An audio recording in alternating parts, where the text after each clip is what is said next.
আজকে আলোচনা করব কোনো একটা মেয়ে সে চিন্তা করছে, সে ভাবছে যে আমার বয়ফ্রেন্ডের সঙ্গে চ্যাট করে ফালতু ফালতু গল্প করে পার্কে গিয়ে তার সঙ্গে প্রেম ভালোবাসা দিয়ে প্রেম ভালোবাসা তার সঙ্গে করে সে আনন্দ অ্যাচিভ করেছে। সে চিন্তা করছে এগুলো থেকে আমি আনন্দ পাচ্ছি।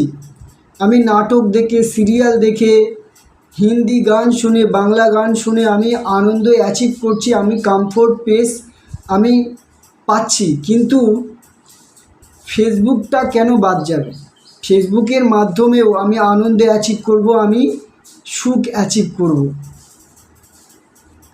তো সে কেন প্রত্যেকটা মাধ্যম, যে মাধ্যমগুলো তাকে আনন্দিত করে দিতে পারে, সেই মাধ্যমগুলো সে ক্রিয়েট করছে, সে কেন অ্যাচিভ করার চেষ্টা করছে, এ বিষয় নিয়ে ডিসকাস করব। তো কোনো একটা মেয়ে সে ভাবছে যে আমি টিভি দেখে, সিরিয়াল দেখে, নাটক দেখে, আমি গল্প করে, আড্ডা মেরে, আমার বয়ফ্রেন্ডের সঙ্গে ফালতু ফালতু চ্যাট করে, গল্প করে আমি আনন্দ অ্যাচিভ করি। কিন্তু ফেসবুকে প্রোফাইল বানিয়ে, ফেসবুকে পেজ বানিয়ে, ফেসবুকে ফালতু ফালতু স্ট্যাটাস দিয়ে আমি আনন্দ পেতে পারি। সেই আনন্দ থেকে কেন আমি বঞ্চিত হব? তাই সে সুন্দর সেজে, সে এমনভাবে সাজে, নিজেকে সাজায় যেন হিন্দি বাংলা মুভির নায়িকাদের মতো দেখতে লাগে। সে চোখে কপালে টিপ লাগিয়ে, চোখে কাজল লাগিয়ে, ঠোঁটে লিপস্টিক লাগিয়ে সে ফেসবুকে স্ট্যাটাস দিচ্ছে গানের, হিন্দি গানের, এবং দর্শকদের বলছে তোমরা কমেন্ট করো, লাইক করো, শেয়ার করো, এবং আমার পেজকে ফলো করো, আমার প্রোফাইলকে ফলো করো। সে কন্টিনিউ চেষ্টা করছে, সে টিভি দেখে, গান শুনে, সিরিয়াল দেখে, আড্ডা মেরে, ফালতু ফালতু চ্যাট করে, তার বয়ফ্রেন্ডের সঙ্গে প্রেম ভালোবাসা করে সে আনন্দ অ্যাচিভ করছে। সে কমফোর্ট পাওয়ার একটা মাধ্যম বানিয়ে রেখেছে, কিন্তু ফেসবুকটা কেন বাদ যাবে সে চিন্তা করছে।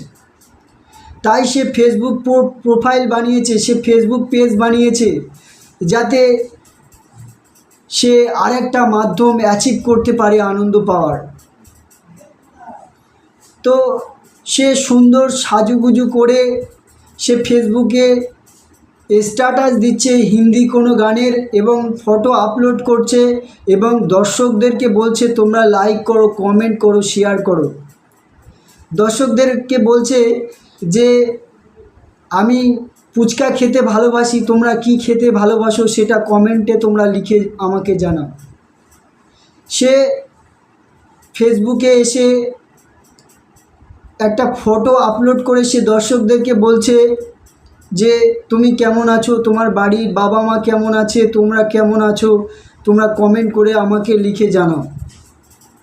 সে কন্টিনিউ তার দর্শকদেরকে এন্টারটেনমেন্ট করার চেষ্টা করছে, ফলে দর্শকরা এক্সাইটেড হবে, এন্টারটেনমেন্ট হবে, এবং ফলে আমার আনন্দ পাওয়ার মাধ্যমটা বেড়ে উঠবে।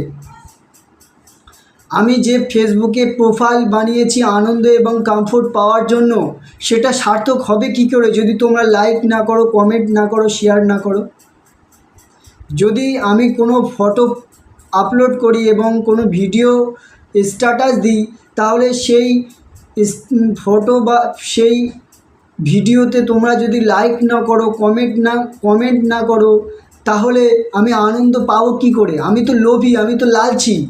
আমি গল্প করে, আড্ডা মেরে, টিভি দেখে, গান শুনে, এবং আমার বয়ফ্রেন্ডের সঙ্গে ফালতু ফালতু চ্যাট করে, তার সঙ্গে প্রেম করে, ভালোবাসা করে আমি আনন্দ পাওয়া মাধ্যম বানিয়েছি, আমি আনন্দ পাচ্ছি, অ্যাচিভ করেছি। কিন্তু ফেসবুকটা মাধ্যমে আমি আনন্দ পেতে চাই। তাই তোমরা দর্শক, তোমরা কমেন্ট করো, লাইক করো, শেয়ার করো, যাতে আমার আরও ভিডিও বানাতে ইচ্ছা করে, এবং আমার আনন্দ পাওয়ার যে মাধ্যম আমি প্ল্যানিং করেছিলাম যে আমি টিভি দেখে গান শুনে আড্ডা মেরে আনন্দ পাচ্ছি, আমি ফেসবুকে আনন্দ পাবো, সেই আশায় আমি প্রোফাইল বানিয়েছিলাম, আমি পেজ বানিয়েছিলাম। তো তোমরা কমেন্ট করো, তোমরা শেয়ার করো, তোমরা লাইক করো। তো কন্টিনিউ কোনো একটা মেয়ে চেষ্টা করছে যে কিভাবে তার অহংকারকে মোটা করতে হয়, অহংকারকে ফিড আপ করতে হয়।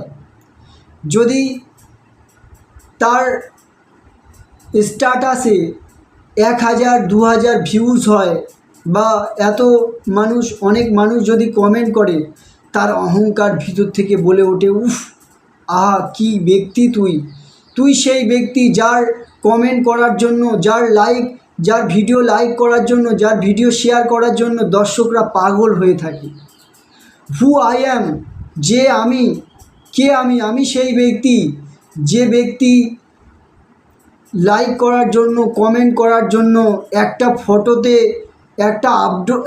একটা ফটো যদি আমি ফেসবুকে আপলোড করি, একটা ফটো যদি আমি ফেসবুকে রিলিজ করি, তাহলে সেই ফটোটা বা সেই ভিডিওটাকে কমেন্ট করার জন্য দর্শকরা উন্মাদ হয়ে থাকে, এক্সাইটেড হয়ে থাকে। আমি সেই ব্যক্তি, যে ব্যক্তির একটা ভিডিওতে 1000 10,000 20,000 ভিউয়ার্স আসে। তো অহংকারের পোঙা মোটা হয়ে যায়, অহংকার ভীষণ আকাশে উঠতে থাকে এবং সে আরও তার অহংকারকে ডেভেলপ করার জন্য, অহংকারের পোঙাকে মোটা করার জন্য আরও ফালতু ভিডিও বানায়, হিন্দি গানের স্ট্যাটাস দেয়, যাতে দর্শকরা তাকে কমেন্ট করে এবং তার আনন্দ পাওয়ার এবং আনন্দ অ্যাচিভ করার যে মাধ্যমটা, সেটা সার্থক হয়। সে এতটা লোভী, এতটা লালচি হয়ে গিয়েছে যে আমি কেন বাদ দেব, আমি ফালতু আড্ডা করে, টিভি দেখে গান শুনে আমি আনন্দ পাই, আমি আনন্দ অ্যাচিভ করেছি, কিন্তু ফেসবুকটা কেন বাদ যাবে। তাই সে ফেসবুকে প্রোফাইল বানায়, সে পেজ বানায়, যাতে তার অহংকারকে ফিড আপ করতে পারে, আনন্দ পাওয়ার মাধ্যম বানাতে পারে।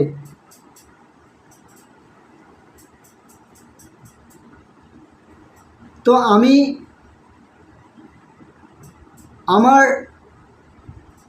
আমি তো শুধু টিভি দেখে গান শুনে বা আমার বয়ফ্রেন্ডের সঙ্গে ফালতু চ্যাট করে আনন্দ পাওয়ার মাধ্যম শুধু তো বানিয়ে বসে থাকবো না। আমি এমন একটা ধরনের মাল, আমি একটাও বাদ দেব না, আমি সবটাই নেব। ফেসবুক থেকেও আনন্দ পাওয়ার অ্যাচিভ করব, আনন্দ পাওয়ার মাধ্যম বানাবো। বিভিন্ন কমফোর্ট পেজ আমি অ্যাচিভ করব, ফেসবুক থেকে যেমন অ্যাচিভ করব, বাইরের জগৎ থেকেও আমি অ্যাচিভ করব। আমি তো সেই ধরনের মাল, যেটা আমি একটাও বাদ দিতে চাই না। তো কন্টিনিউ সে চেষ্টা করছে কিভাবে আনন্দকে অ্যাবজর্ব করা যায়, কিভাবে পার্টি করা যায়, চিল করা যায়, কিভাবে ফেসবুকে দর্শকদের এক্সাইটেড করতে হয়। মাঝে মাঝে কোনো দর্শক তার কমেন্টে বলে যে তুমি আমার কমেন্টে রিপ্লাই করো না, আমি তোমার কমেন্ট আর করব না। তখন সেই মেয়েটি ভাবে, আরে ছেলেটা তো অনেক কমেন্ট করে, আমি এত ফালতু হিন্দি গানের, বাংলা গানের স্ট্যাটাস দিই, ফালতু স্ট্যাটাস দিই, যার কোনো মূল্যহীন, অর্থহীন একটা স্ট্যাটাস দিই, একটা ভিডিও বানাই ফালতু, তবুও সে আমার এত বোকা, আমার দর্শকরা তারা কমেন্ট করতে চলে আসে, তারা পাগল হয়ে যায় কমেন্ট করার জন্য। তারা এত বোকা, এত স্টুপিড যে আমি এত ফালতু কন্টেন্ট বানাই, এত ফালতু ভিডিও বানাই, ফেসবুকে পাবলিশ করি, তবুও দর্শকরা এত স্টুপিড আমাকে কমেন্ট করে, আমাকে লাইক করে, আমাকে শেয়ার করে।